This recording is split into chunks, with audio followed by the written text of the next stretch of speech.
उम्मीद करती हूँ आप सब स्वस्थ होंगे और एकदम अच्छे से होंगे।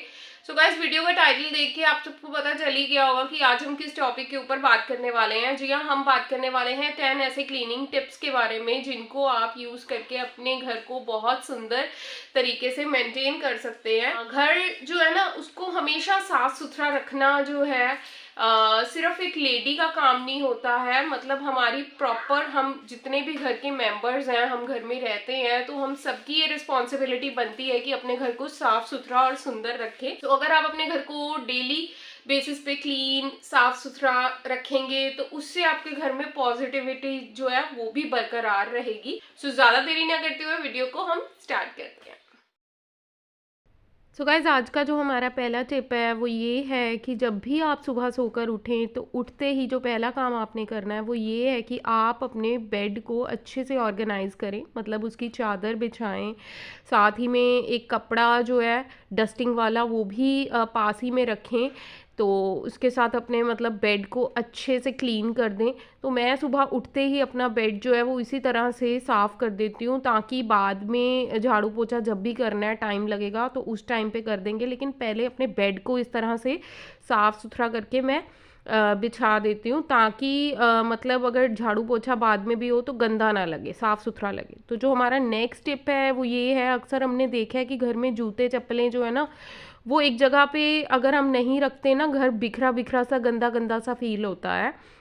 तो जहाँ पे भी आप घर के जूते चप्पलें रखें तो उस एरिया को अच्छे से क्लीन करें। सारे शूज़ वगैरह जब भी आप यूज़ कर लें तो उसको एक जगह पे सेट आउट कर दें, और साथ में उसके ऊपर भी शू रैक के आसपास भी मतलब कोई भी डर्ट ना रहने दें। इससे भी काफ़ी ज़्यादा आपका टाइम और समय बचता है।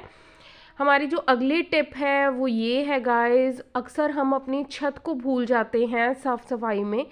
तो वीक में एक दिन ऐसा रखें जब अपनी छत को अच्छे से साफ़ करें। तो मैं हफ्ते में एक दिन अपनी छत को इसी तरह से साफ़ कर देती हूँ ताकि मतलब जब भी हम छत पे धूप सेकने आए तो हमें अच्छा फील हो। सो बढ़ते हैं अपनी नेक्स्ट टिप की और गाइस।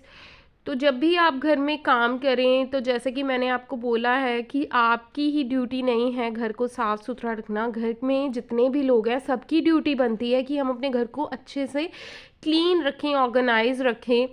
तो अपने बच्चों को भी इस तरह की हैबिट डालें, छोटे छोटे से काम उन्हें दें ताकि वो भी आपकी हेल्प करें और वो भी इसी तरह से आपके साथ घर को ऑर्गेनाइज करने में आपकी मदद कर सकें।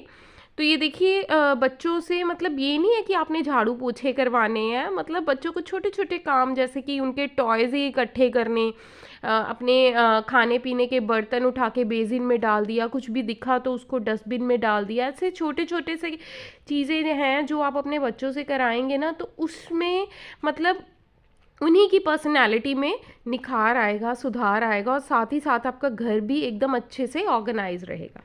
हमारी जो अगली टिप है वो ये है गाइस, अक्सर आपने देखा होगा कि हम मिडिल क्लास फैमिली में ना कि क्या करते हैं, जो धोने वाले कपड़े होते हैं ना उनको दरवाज़ों के पीछे या कीलियों में कहीं पे भी टांग देते हैं, है ना।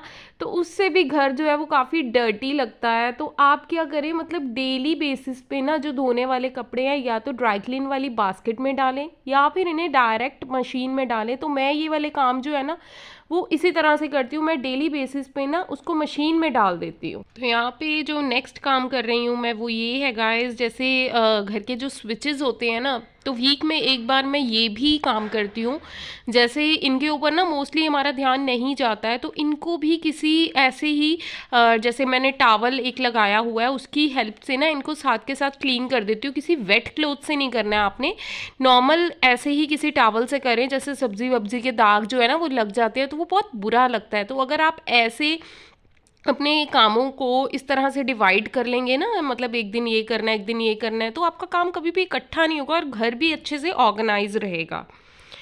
और देखिए अभी जो नेक्स्ट काम कर रही हूँ मैं वो ये है गाइस, जैसे घर में जो भी पेंटिंग्स होती हैं कुछ भी होता है ना तो उनको मैं साथ के साथ इस तरह से क्लीन करती हूँ। होता क्या है ना, जैसे हमने देखा है कि आजकल सबकी जो किचन है वो मतलब इसी तरह से ओपन रहती हैं, तो उसमें क्या होता है ना कि जो घी वगैरह खाना पकाते हुए वो सारा इन तस्वीरों के ऊपर, इन चीज़ों के ऊपर ना जम जाता है। तो अगर आप इन्हें साथ के साथ साफ़ करते रहेंगे ना तो घर हमेशा वेल मेंटेन्ड और ऑर्गेनाइज रहेगा, सुंदर रहेगा। मैं बस ऐसे ही मतलब मैनेज करके ना, मतलब जैसे एक दिन ये करना है, एक दिन ये करना है, एक दिन ऐसे करना है, तो मतलब मैं ऐसे मैनेजमेंट के हिसाब से चलती हूँ, तो फिर मतलब काम इकट्ठा भी नहीं होता और ईजिली हो जाता है। तो यहाँ पे हमारी नेक्स्ट टिप है वो ये है गाइस, जैसे हमने देखा होगा चार्जर वगैरह या तो हमें मिलते नहीं है या फिर मतलब हम उन्हें स्विचेस में ही लगा कर छोड़ देते हैं, तो ये बहुत ज़्यादा डेंजरस भी हो सकता है गाइस।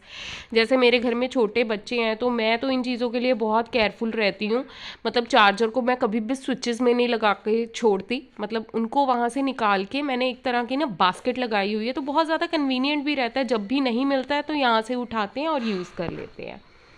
तो हमारी नेक्स्ट टिप है वो ये है गाइस, जब भी आप घर में पोछा लगाएं तो पोछे के अंदर 1 चम्मच नमक ज़रूर डालें। इससे घर में मक्खियाँ मच्छर भी नहीं आते हैं और साथ में पॉजिटिविटी बनी रहती है। बट हाँ, आप इसे थर्सडे वाले दिन अवॉइड करें। थर्सडे वाले दिन कभी भी पानी में नमक डाल के पोछा ना लगाएं, इससे घर में बरकत जो है वो दूर हो जाती है। सो बढ़ते हैं अपनी नेक्स्ट टिप की। और गाइस यहाँ पे मैं आपको बोलना चाहूँगी कि जब भी आप कबर्ड वगैरह अपनी खोलें तो उसको साथ के साथ मेंटेन करें, ऑर्गेनाइज रखें। तो मैं इसी तरह से मतलब कुछ भी अगर मैंने निकालना होता है ना, तो उसी टाइम पे अगर मुझे दिखता है ना कि ऊपर नीचे कुछ भी हुआ है, मैं साथ के साथ उसको मेंटेन कर देती हूँ, मतलब उसको ऑर्गेनाइज कर देती हूँ, ताकि जब भी मैंने कुछ निकालना हो तो मुझे आसानी से मिल जाए, मुझे माथा पकड़ के बैठना ना पड़े कि मुझे ये नहीं मिल रहा, मुझे वो नहीं मिल रहा। तो इसी तरह से ना मतलब मैंने छोटी छोटी ऑर्गेनाइजेशन की चीज़ें लगाई हुई हैं। जैसे मैंने छोटी छोटी बास्केट्स लगाई हुई हैं, उसके अंदर सॉक्स रखी हुई हैं, किसी के अंदर मतलब बच्चों की मास्क रखे हुए हैं, मतलब ऐसे छोटी छोटी चीज़ों के लिए ऑर्गेनाइजर्स लगाए हुए हैं। तो इसी तरह से आप भी करें और आप भी अपने घर को तो रखें ही साफ, साथ में घर में जो कबर्ड्स वगैरह हैं उनको भी मेंटेन रखें, ताकि कुछ भी ढूंढने के लिए आपको माथा ना पकड़ना हो। यहाँ पे देखिए मैंने बच्चों को नाई करानी है और उसी के लिए मैं कपड़े निकाल रही हूँ। सो मतलब मैंने क्या करना है, मतलब साथ के साथ कपड़े निकालने हैं और कपड़े निकालने के बाद जो भी मुझे ऊपर नीचे कुछ भी दिख रहा है तो मैं उसको अभी अरेंज कर दूंगी।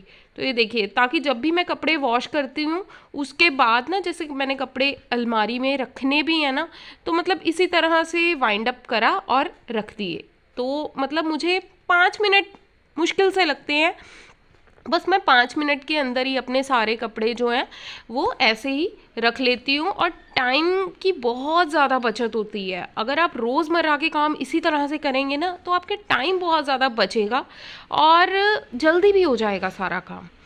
तो लास्ट टिप है हमारी आज की गाइस, वो ये है, जब भी आप नहाएं तो नहा के वॉशरूम के अंदर हमेशा इस तरह से वाइप कर दें, ताकि बाहर से या घर का कोई भी मेंबर अगर आपके घर में वॉशरूम में एंटर होता है तो वॉशरूम एकदम क्लीन दिखे, साफ सुथरा सुंदर दिखे, तो बहुत अच्छा इंप्रेशन पड़ता है गाइस और घर भी अच्छा लगता है।